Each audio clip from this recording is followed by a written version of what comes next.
Arizona, 1874. The market square was nothing but dust and noise, horses braying, men shouting, and the dry wind carrying the scent of whiskey and sweat. I'd come for supplies, not trouble, but trouble had a way of finding me. The crowd parted, and that's when I saw them, two young Apache sisters chained at the wrists, standing under the burning sun like cattle. The trader barked at them to stand straight, as if they were objects. I'd seen cruelty before, but this felt different. My hand tightened around the coin pouch in my pocket. Something inside me turned. One of the girls met my gaze, fierce, defiant even through her fear. Her eyes were dark, like the desert before rain. The other looked down, trembling. "They're strong," the trader boasted. "Make good work stock or wives." The men around him laughed, throwing out numbers like they were bidding on horses. My jaw clenched. I'd lost friends in the wars, good men and worse ones. But seeing these two, something in me snapped. "I'll take them both," I said quietly, voice steady as my heart raced. The laughter stopped. The trader squinted, his face twisting. "You got coin, cowboy?" I tossed a small pouch onto the table. It clinked pitifully, the last of what I had. He counted slow, smirked, then shrugged. "They're yours.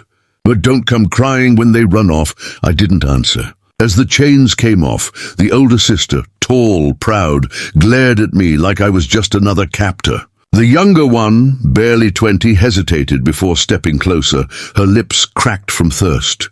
"Come on," I said softly. "You're free now." The ride back to the ranch was silent.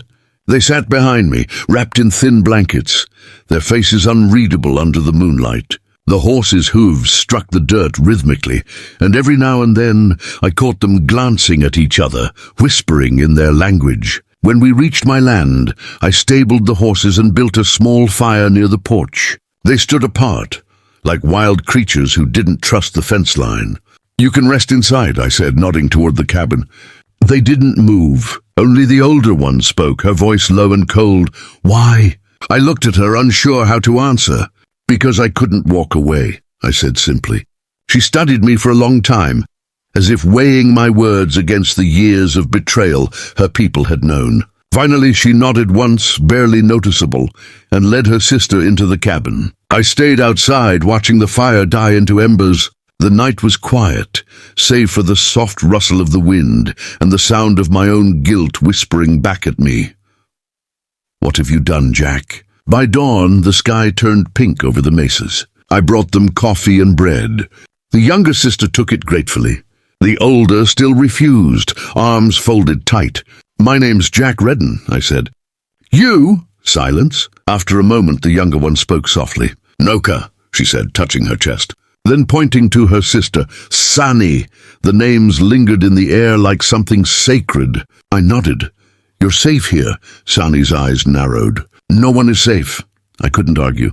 She was right. Not in this world. Over the next few days, the sisters kept to themselves.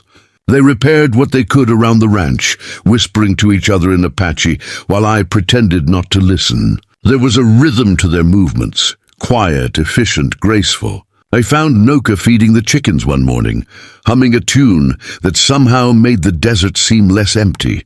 "You sing pretty," I said. She blushed, not used to kindness. Sani appeared behind her, arms crossed. "She sings for our dead," she said flatly. I nodded, tipping my hat. "Then I'll listen with respect." That night, I dreamed of fire and loss. Maybe it was the whiskey, or maybe it was the ghosts of all the choices I'd made. When I woke, I found Noka sitting by the fire, shivering despite the warmth. I offered her my coat. She hesitated, then took it. "Why did you buy us?" she asked quietly. I stared at the flames. "Didn't buy you," I said. "Saved what I could." She tilted her head. "Men don't save women like us." "Guess I'm not like most men," I replied. For the first time, she smiled. Small, but real. As the days turned into a week, something shifted. They began to trust me, little by little. Noka laughed once when I burned the stew. Sani rolled her eyes, but didn't hide her smirk. The ranch, which had been silent for years, started to feel alive again. But I knew it wouldn't last. Word travels fast in small towns, and men like me helping women like them, that was bound to stir hate.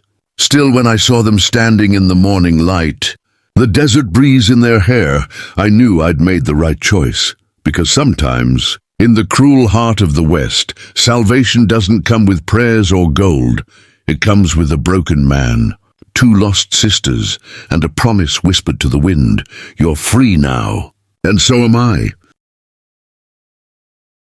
Days passed, each one brighter than the last. The ranch that had once echoed with nothing but silence now carried the soft hum of life, Noka's laughter when the colt nuzzled her arm, Sunny's low songs floating through the evening air. They rose with the dawn, their shadows long against the golden fields. I'd watch them from the porch, pretending to sip coffee while the truth hit me like a hammer.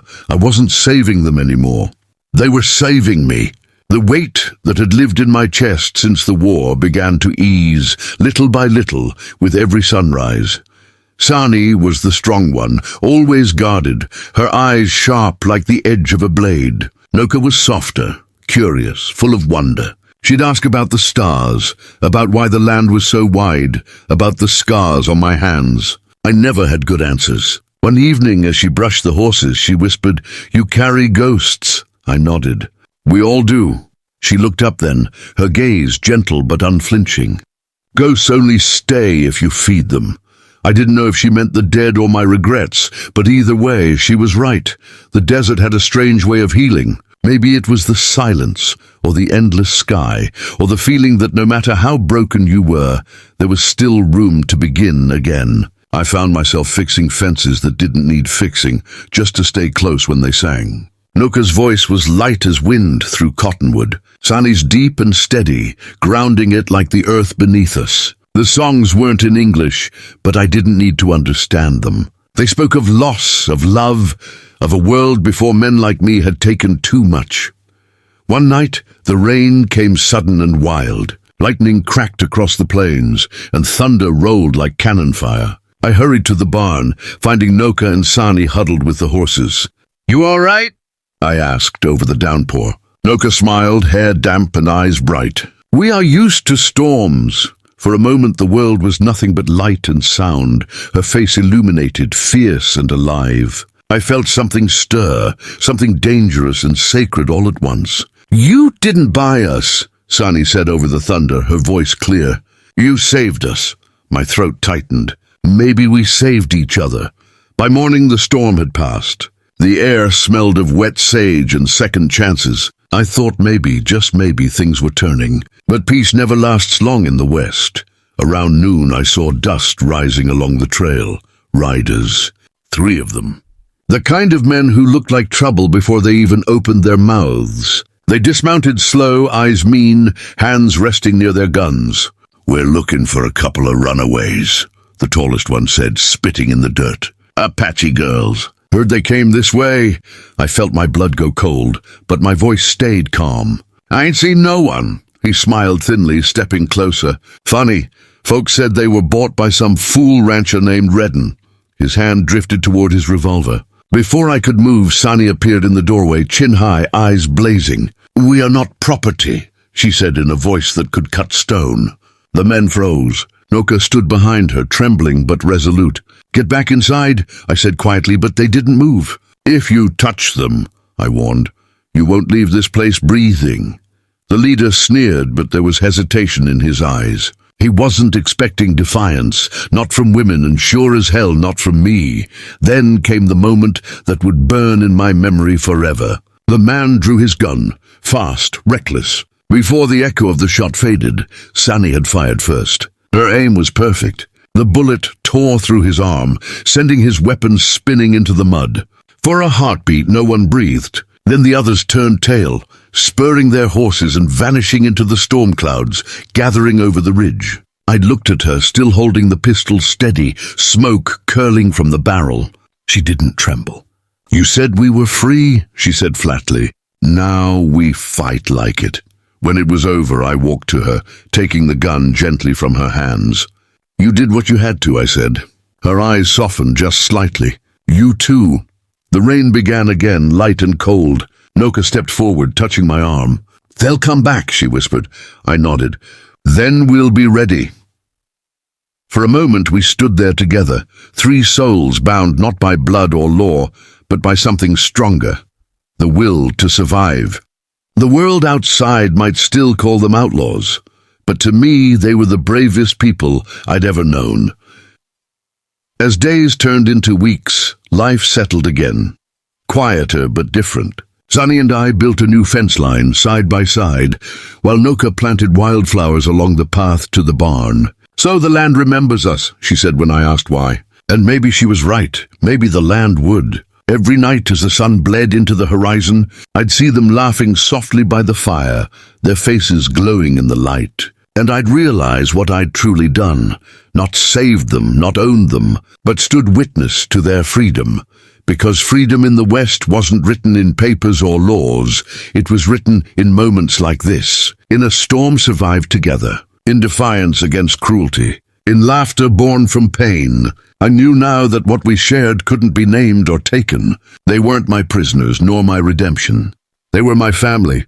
And as the stars came out over the desert that night, I finally understood what Sani meant when she said freedom was earned, not with words or weapons, but with courage, blood, and the unbreakable hearts of two Apache sisters.